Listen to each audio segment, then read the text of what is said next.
हमें ये बताइए, खेसारी लाल यादव का एक गाना आया है जो कि कंट्रोवर्सी रहा, लगा दी राजा जी लहंगा में मीटर, जो कि पार्ट 1 गाए थे और पार्ट 2 गाए हैं।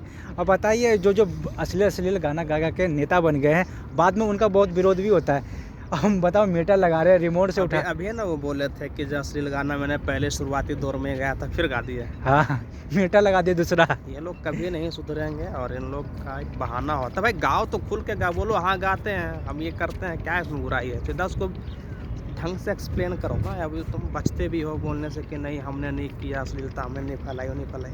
भाई करो तो बोलो, हाँ ठीक है हमने गाया, क्या गलत गाया, कहानी खत्म है।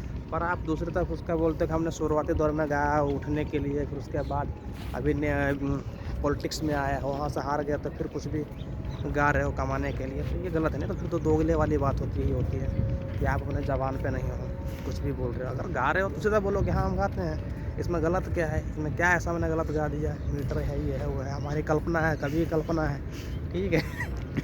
अब पार्ट 3 भी लाएंगे।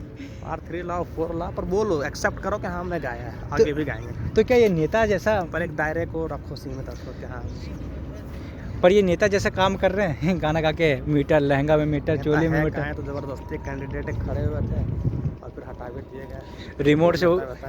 रिमोट से उठा देते हैं लहंगा। रिमोट से उठेगा, हाथ से उठता नहीं लग रहा है। चलो।